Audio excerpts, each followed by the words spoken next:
नमस्कार विद्यार्थी मित्रांनो, मी Ruchita Surve. Textbook super coaching मध्ये आपल्या सगळ्यांचे खूप खूप स्वागत आहे. मित्रांनो, एक नवीन माहिती तुमच्या समोर येत आहे की बघा, राज्यात जवळपास 9,000 शिक्षकांची भरती जी आहे ती होणार आहे.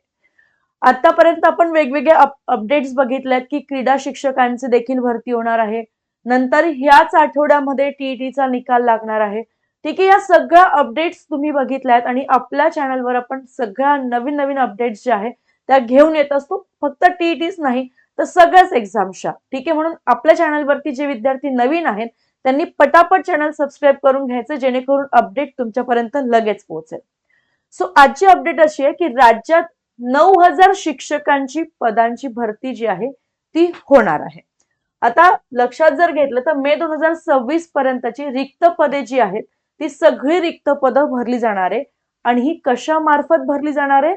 तर पवित्र पोर्टलद्वारेच ही भरती प्रक्रिया जी असणार आहे ती इथे होणार आहे, असं आपल्याला लक्षात येत आहे. ठीक आहे, तर बघा, जिल्हा परिषदा असतील, महानगरपालिका असतील किंवा नगरपालिका, या शाळांमध्ये 9,000 शिक्षकांची भरती होणार आहे. मग आता नेमकं कुठल्या इथे होणार आहे किंवा कुठल्या बेसिसवर होणार आहे किंवा कुठल्या जागांवर होणार? 2024 आणि 25 आणि मे 2026 पर्यंत सेवानिवृत्त होणाऱ्या रिक्त जागांचा देखील समावेश त्याच्यामध्ये असणार आहे.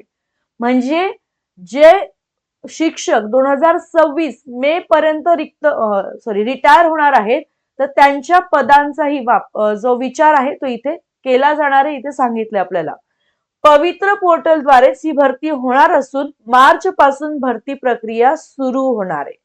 ठीक आहे, तर पवित्र पोर्टल मार्फतच भरती प्रक्रिया जी आहे ओके ती होणार आहे. आणि सुरुवात कधीपासून होणार आहे याची? मार्च पासून रिक्त पदे जी आहेत ती भरली जाणार आहे.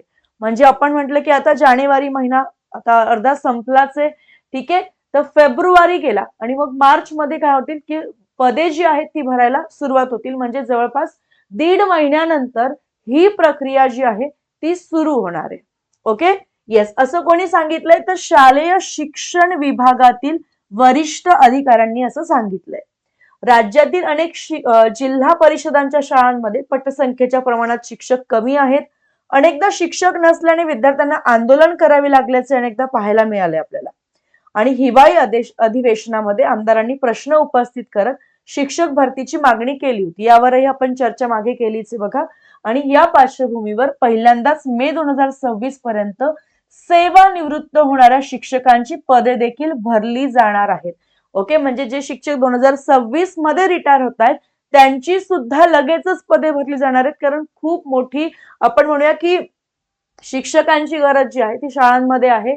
ओके, येस, पटसंख्या कमी आहे आणि त्या मानाने पटसंख्या जास्त आहे आणि त्या मानाने शिक्षकांची संख्या काय आहे? कमी आहे. आणि यामुळे वेगवेगळे आंदोलन आपल्याला बघायला मिळालेले होते. त्याच्यामुळे 9,000 शिक्षकांची पदांची भरती होणार आहे. दरवर्षी जिल्हा परिषदांसह महापालिका नगरपालिकांच्या शाळांमधील 5,700 पद रिक्त होतात.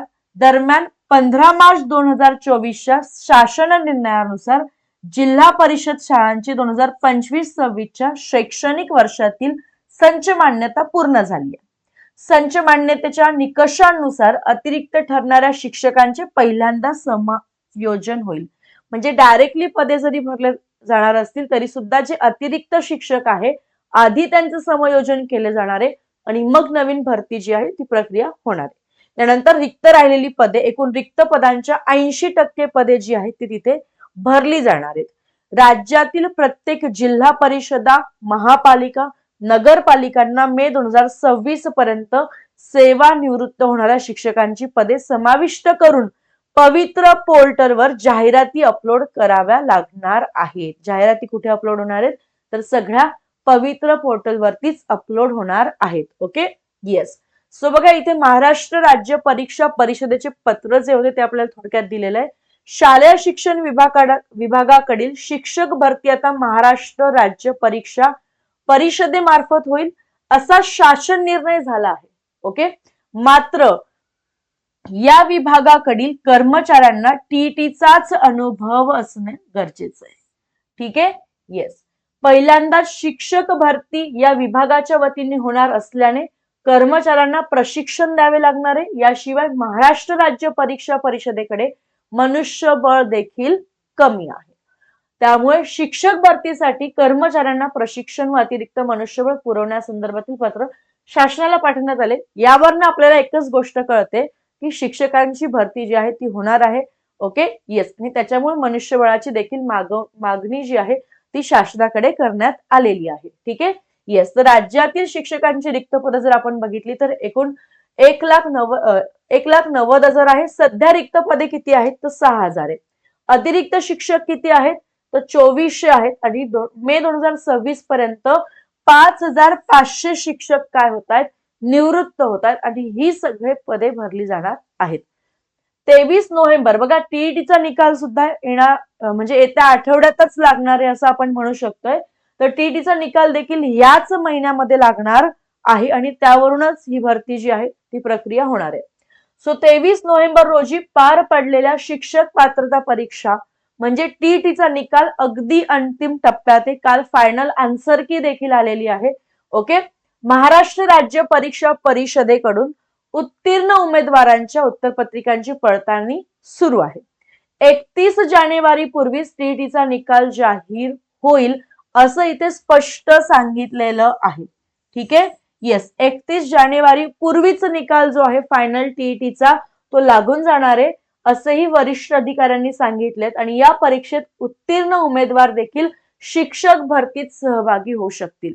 म्हणजे बघा किती छान आहे की नोव्हेंबर मध्ये एक्झाम झालेली आहे, पवित्र पोर्टल मध्ये तुम्ही नोंदणी केलेली आहे आणि आता जी शिक्षक भरती होणार आहे ते शिक्षक भरतीतील त्या शिक्षक भरतीत आता टीईटी मध्ये जे शिक्षक उत्तीर्ण झालेले आहे त्यांची देखील भरती लगेचच होऊन जाणार आहे। म्हणजे एकदम फास्ट प्रोसेस जी आहे ती ह्या वेळेला होते असं आपल्याला दिसून येत आहे। ठीक आहे, येस। सो इथे थांबूयात आणि अशाच अपडेट्स तुम्ही टेक्स्टबुक सुपर कोचिंग वरती मिळवू शकताय। चॅनलला सबस्क्राईब करायला विसरायचं नाहीये, व्हिडिओला लाईक करायला विसरायचं नाहीये।